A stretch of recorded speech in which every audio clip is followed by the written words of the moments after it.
Hello everyone, and welcome to a new video. Today's video is going to be a making of style video, which is the format this channel was built on. I wouldn't call this a tutorial, but I will be talking you through the process of how I made this lovely little dress.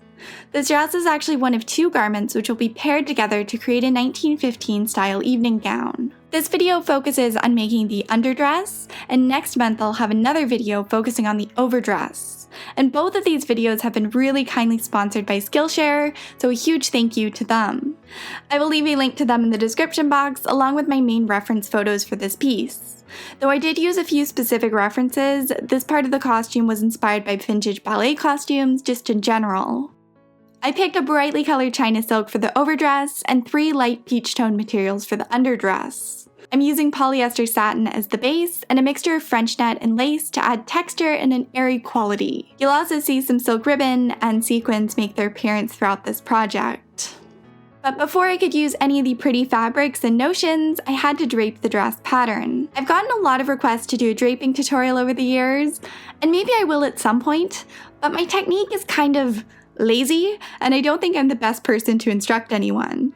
The process is also really simple. It just consists of draping material over a form, then using pins to pull it taut and shape the material. I use a Sharpie to mark my desired seam placements, along with things like the neckline and waistline. The key for this process working is having a form to drape on that is similar to your body shape and size.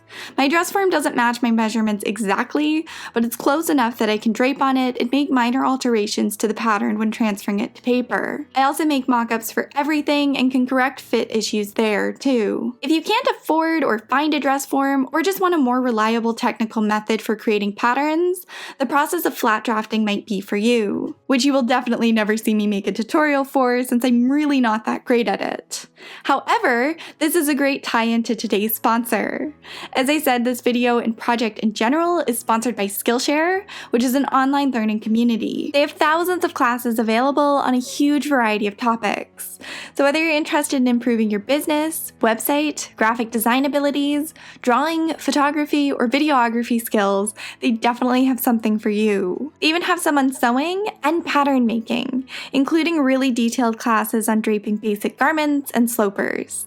And they're all taught by professionals. I'll have those specific videos linked down below, along with a special sign-up link that gives the first 500 people who use it 2 months of Skillshare Premium for free. Their premium membership gives you unlimited access to their entire library of classes and is only $10 a month.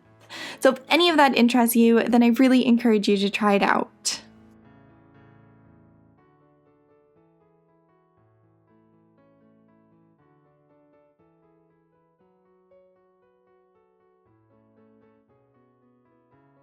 Once I'm happy with my draped dress, I remove the pieces from the form and pin them to paper. Then I trace around the pieces, make minor alterations, and add seam allowances.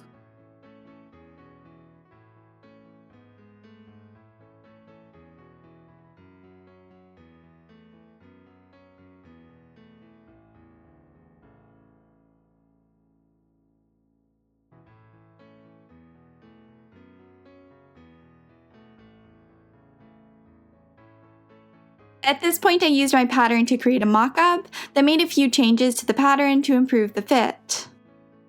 The bodice will consist of 4 layers in total, but the most important is the lining, so that's what I'm cutting out first. And I'm using a mid-weight linen look fabric for the lining, since I want it to serve as a base for the layers and have a bit of heft to it without being too thick. And after cutting the pieces out, I made sure to mark the boning channel placement.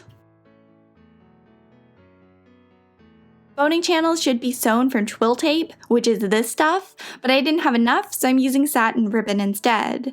It's less durable, so I wouldn't really recommend it, but it will do the job in a pinch. And I just sewed this on, keeping my stitches as close to the edge as I possibly can.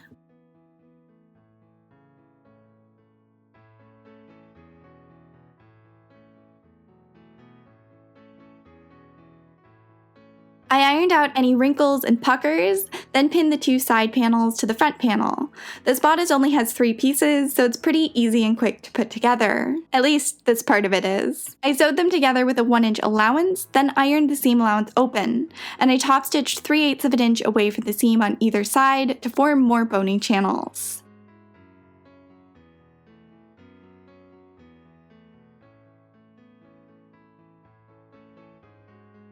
I'm using plastic boning for this project and cutting it to be about 1.5 inches shorter than the channel, so it won't get in the way later on.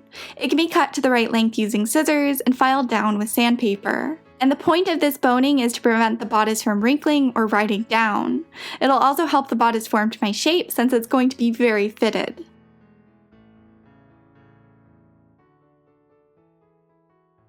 With the boning added, the lining is done, and I moved on to cutting out the next layer from the satin.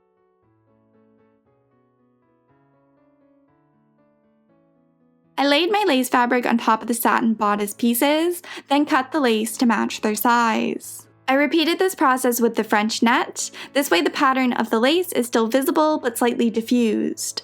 This process also covers some of the sheen of the satin, which makes the material look higher quality than it actually is. However, I only cut the mesh overlay for the side panels, not the front panel, since it will get a different treatment later on. The overlays were pinned to the satin, then basted into position to make sure they don't slip around.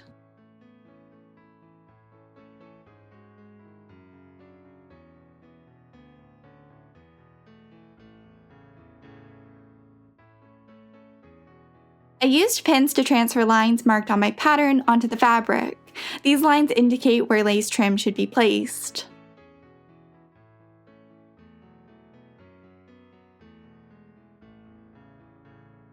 I sewed the lace on by machine. Usually I would do this by hand, but the stitching will be covered by embellishments later on, so it's okay. With the side panels sorted, I went ahead and pinned the front panel to my dress form.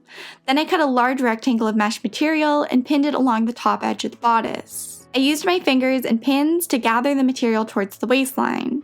This doesn't have a real purpose other than looking nice and bringing attention towards the front section. Even though this detail is unnecessary, I think it adds a lot to the overall appearance of the garment, so it's worth doing.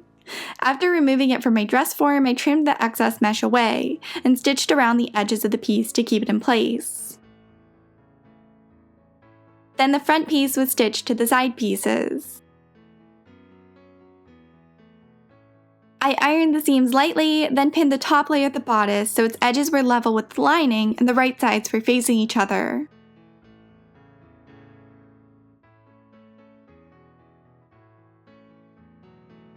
I sewed the layers together with a 1/2 inch allowance.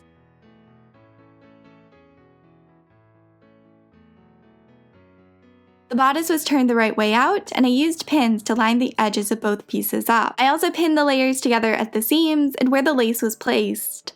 Anywhere you see pins, I ended up sewing through, and I did that off camera by hand using embroidery floss.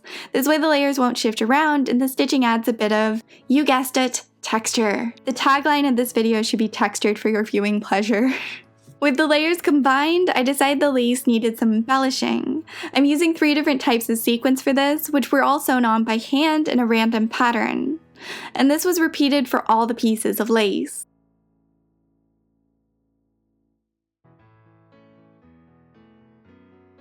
I turned the back edges of the bodice inward by 2 inches, then used embroidery floss to secure it in place, and to stitch a boning channel 3/8 of an inch away from the back edge. I almost always stitch boning channels by machine, but I wanted the stitching to match the stitching elsewhere on the bodice, so I did it by hand.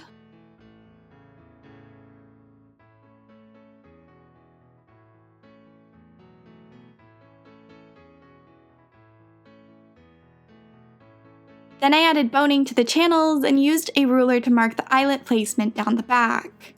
They are spaced 1.5 inches apart and made using a die. Using an awl to make the holes is better because it stretches the fabric fibers instead of cutting them, but with several layers of fabric that all have different weaves, that can be really tricky.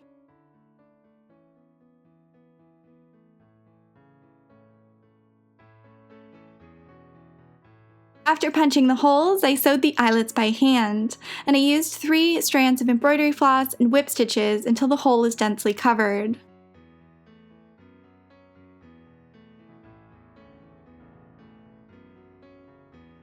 There will be more work to do on it later, but for now the bodice is done and it's skirt time. The 3 skirt panels were all cut from the satin.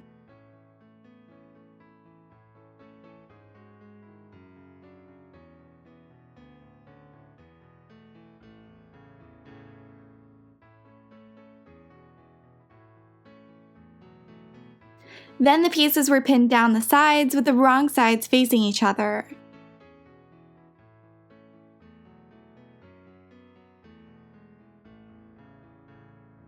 I stitched them together with a 1/2 inch allowance, then trimmed the seam, ironed it, and pinned it so the right sides were facing each other. I stitched this once again with a 1/2 inch allowance, creating a tidy French seam with all of the raw edges hidden away.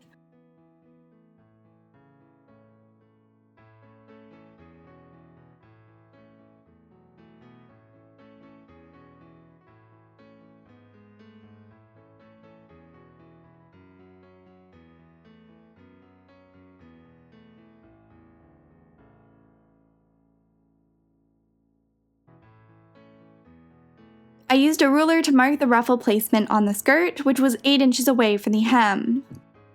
Then I turned the bottom edge of the skirt inward by a 1/2 inch and stitched it down.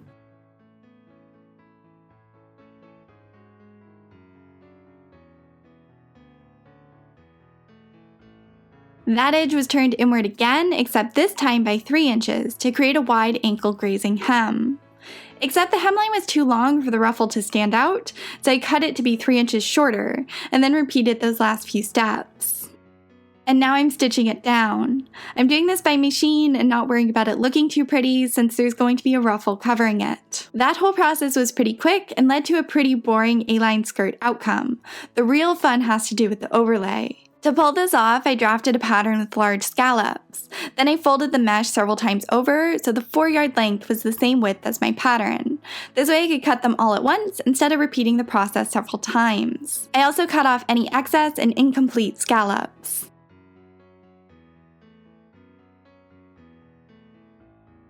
Then I cut my length of lace so I had a 4-yard strip that was 17 inches long.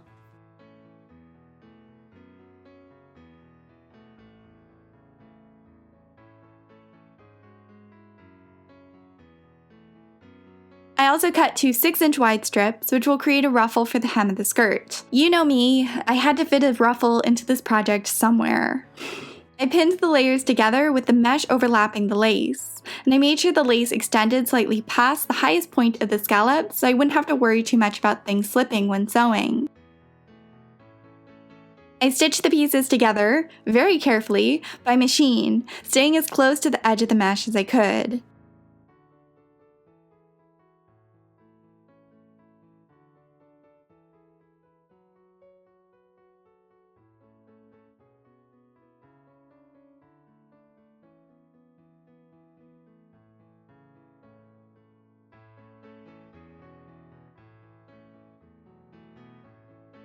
Then I trimmed the excess lace away as close to the line of stitching as I could. Since neither of these materials fray, I didn't have to worry about finishing the edges.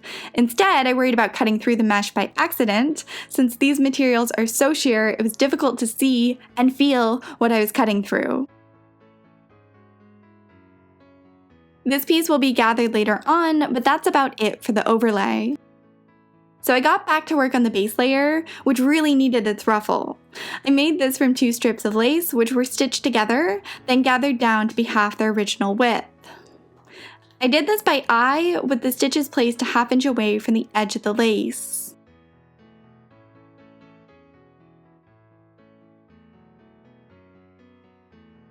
The gathering point of the lace was pinned onto the line I marked much earlier on. Maybe now you can see why I trimmed so much of the hem off the skirt. Originally the lace was going to sit on top of the hem, but that made the texture and opacity of the lace really difficult to see. With the shorter hem, it hangs down past the edge of the skirt and has more of the airiness I wanted this piece to have. The lace was stitched on by machine.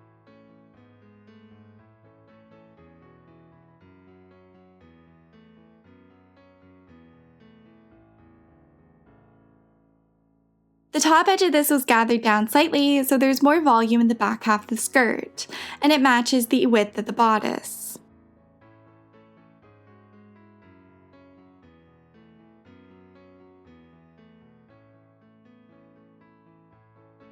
Then I pinned the back edge, leaving a 10-inch opening at the top to make it easy to get on and off. And I repeated this with the mesh layer too.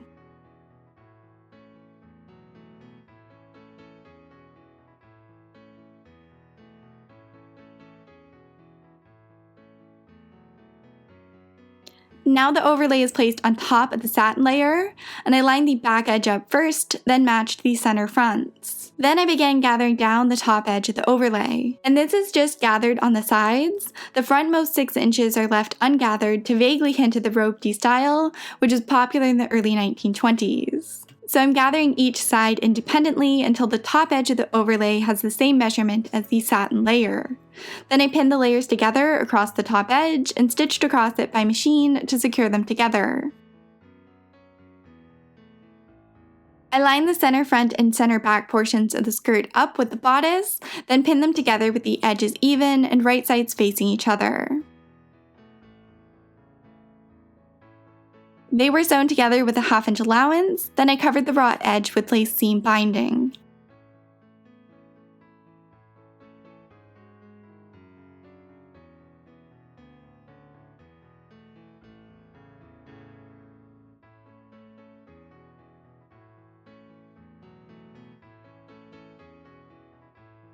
I tacked the edges of the opening at the back of the skirt down so they wouldn't flip out. Flip out makes it sound like they're going to get angry or something. I mean literally flip out and become visible. Now back to working on the bodice. I decided a ribbon around the waistline would be pretty, so I cut 2 lengths that were about 25 inches long. The length was pinned to the interior of the back edge of the bodice at the waistline, then sewn down. I tied the ribbon into a bow at the center front. Then used my die cutter to punch a hole in the back of the bodice at the waistline, right on top of the ribbon, and I'm stitching the eyelet by hand. I like waiting until the waist seam of a garment is done before adding the final eyelet. It allows me to position it the best.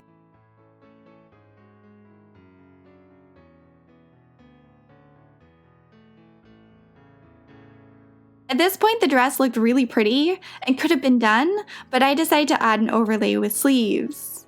I'm using a variation of a pattern I drafted for a different project and cutting it from the French net.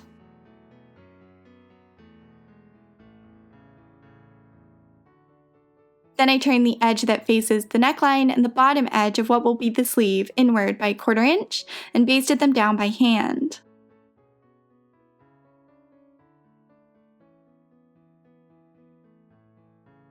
And now I'm adding sequins across those edges. This covers the basting stitches and adds a nice bit of sparkle, which is always preferred, at least by me.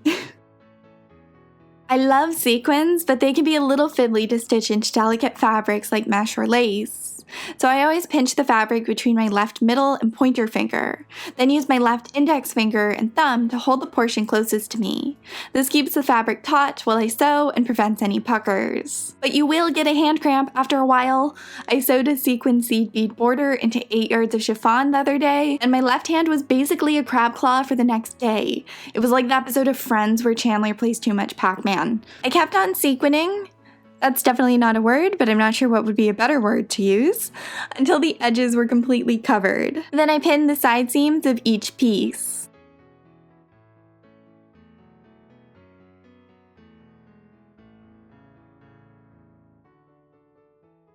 And stitched it up with a 1/4 inch seam allowance.